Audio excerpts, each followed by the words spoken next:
Hello and good evening. I'm Steve Eager. First on Fox 4 News at 5:30 tonight, minimum wage protesters want their pay supersized, and they chanted their message today in 60 different U.S. cities, including Dallas. They want the minimum wage moved to $15 an hour. Fox 4's Sean Rabb has our story. Sunrise and voices too outside this McDonald's. Fast food workers want a higher minimum wage. Like shift manager Victoria Price, earning $7.80 an hour, having to take what she does not want. I have to worry about food stamps, if it's enough, or is it going to last us through the month. The worker walkout played out in Dallas and across the country. Corporate offices of Kentucky Fried Chicken and McDonald's would not let local store owners go on camera.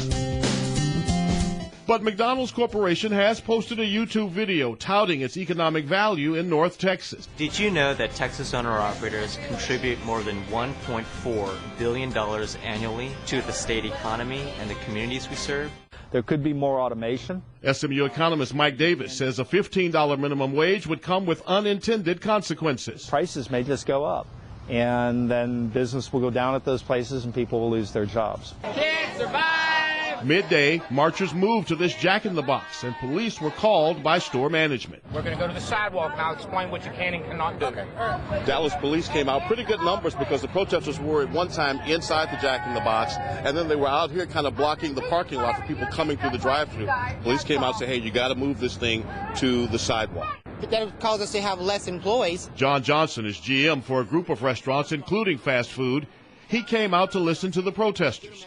$15 an hour minimum wage? No way, he says. $9 an hour is fine. No, not $15 an hour. Another $6 for minimum wage. This is just burgers and fries.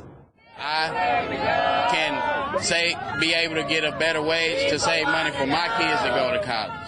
For Jerome Brunfield and the few dozen who protested today, this means everything.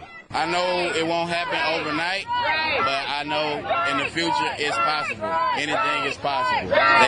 Sean Rabb's in studio now, and we heard Mr. Brumfield talk about in time. He thinks it's possible. But correct me on this. I think people at home are going to say, here's a young guy talking about way down the line his future, paying for college on fast food wages. Have times changed? These are not first-time jobs anymore? What's happening out there? Well, a couple of things. First, it's his job. He doesn't have another job. He doesn't have the education, perhaps, or the skill set to find another job. So this is his job. He appears to be in his mid-20s. Beyond that, times have changed. And where fast food jobs, I believe, Steve, were initially kind of after-school jobs or first jobs for many, now for many people, they have become the job. Like another gentleman we spoke to today who got laid off at the Amazon warehouse 2 years ago when Amazon closed its doors. He's in his 50s, has 2 teenagers. This is his job. Yeah, but if you pay $15 an hour, it changes everything, doesn't it? I mean, the quality of the applicants, maybe you get a college graduate who wants to get paid $15 an hour. Right, and then someone with a diminished education might be squeezed out. Yeah. Not only that, but unless the government raises the minimum wage, there's no incentive for the fast food industry alone